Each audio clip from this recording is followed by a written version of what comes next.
पीड़िता जो लड़की थी, जो दुनिया में नहीं रही, उसका अफेयर मित्रता थी।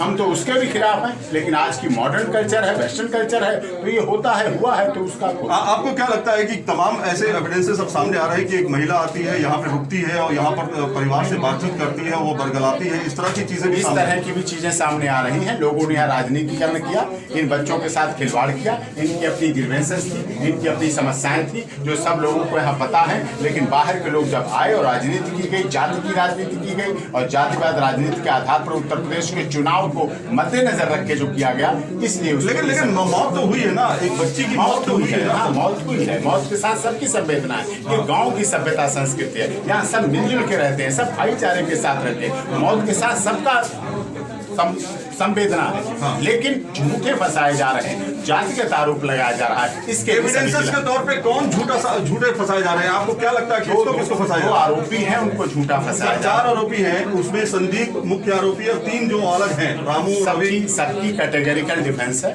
सबका अलग अलग मैटर है पूरी तरह से। सब डिस्कशन आप देख रहे हैं, अभी हम उनके परिवार वालों से पूरी तरह मिल रहा हूँ और उसके बाद सब कुछ सामने आएगा, सब कुछ सच्चाई आएगी। अभी मैटर थोड़ा सा इन्वेस्टिगेशन का पार्ट है, इन्वेस्टिगेशन हो जाने दीजिए, उसके बाद कब से शुरू करेंगे आप? हम ये तो करें, क्या कोई अगर एक्यूज जो अंडर ट्रायल प्रिजनर हो गया है, यूसीपी है, वो अपने एसपी को कंप्लेंट लिख के देता है, अपनी बात लड़की ने तो संदीप का नाम लिया है ना, उसने तो कैमरे पे बकायदा संदीप तो भाई भी उसका है, संदीप तो भाई भी था उसका, संदीप भाई भी हो सकता है उसका। क्यों नहीं था? क्यों पर क्या भाई को अपनी बहन के रिश्ते जो गलत संबंध है उस पर ऑब्जेक्शन नहीं होना चाहिए? वो ऑब्जेक्शन था, उसे नेचुरल भाई के नाते ऑब्जेक्शन था, लेकिन ऑब्जेक्शन की वजह से और पुरानी रंजिशों की वजह से उस पुरानी रंजिश की बहुत लंबी फहरिस्त है, लंबी दलील रखेगा सामने। हाँ, दलील सामने रखूंगा सर। तो कुल मिलाकर के देखिए, ये ओपी सिंह साहब हैं, जो सुशांत में 2.5 महीने लग गए सीबीआई जांच के लिए। संत रामपाल बरबाला कांड में 6 साल लग गए सीबीआई जांच की मांग करते हुए, लेकिन इसमें सीबीआई की जांच की गई, तो सीबीआई की जांच उसमें होनी चाहिए और उस पर इंतजार करना चाहिए। ये एक देश का अनूठा केस है कि पॉलीग्राफिक टेस्ट, नार्को टेस्ट की मांग नहीं आरोपी खुद कर रहे हैं। आरोपी खुद कर रहे हैं, मैं खुद कर रहा हूँ। पॉलीग्राफिक टेस्ट हो, लाइट डिटेक्टर टेस्ट हो, ब्रेन मैपिंग टेस्ट हो,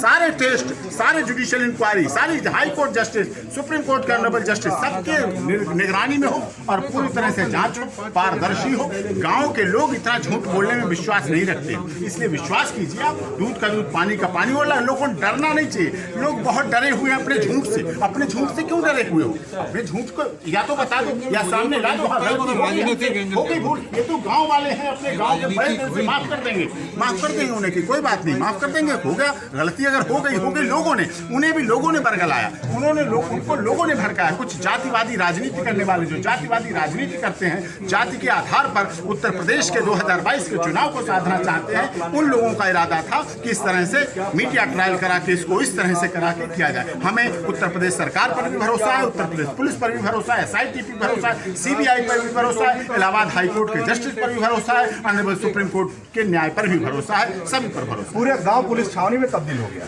नहीं, ये तो दुखद है हमारे लिए, ये दुखद इन लोगों गांव वालों की वजह से छावनी में नहीं, गांव वालों की वजह से छावनी में नहीं तब्दील हुआ है, ये गांव राजनेताओं की वजह से तब्दील हुआ है, राजनेताओं की साजिश की वजह से तब्दील हुआ है।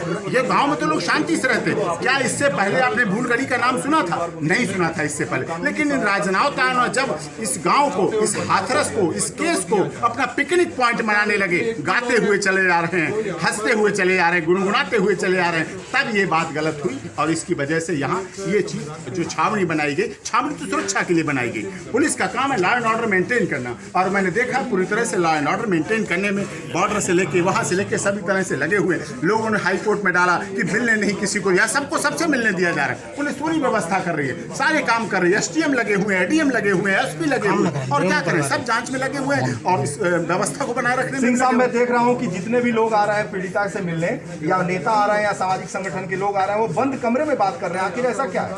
नहीं, बंद कमरे में इसलिए क्योंकि मीडिया से बहुत चीजें, सब कुछ सामने नहीं आ जाना चाहिए। मीडिया को वेट करना चाहिए, वॉच करना चाहिए, चार्जशीट का इंतजार करना चाहिए, इन्वेस्टिगेशन का इंतजार करना चाहिए, उसका इंतजार। पीड़िता से मिलने जितने लोग आए, पीड़िता के परिजनों से, वो लोग देख रहे, कल मेधा पाटकर आए, संदीप पांडे आए, तमाम और सामाजिक संगठन के लोग आए, वो सब बंद कमरे में तमाम तरह की बातों को समझा। यही तो बंद कमरा गलत है, बंद कमरा उन्हें नहीं आना चाहिए, वो तो पीड़िता है, वो डिफेंस तो नहीं है, उन्हें तो सब कुछ सामने। ये बंद कमरे की राजनीति ने, बंद कमरे में राजनीति ने ही ऊपर तक टॉप पे केस को ले गए और बंद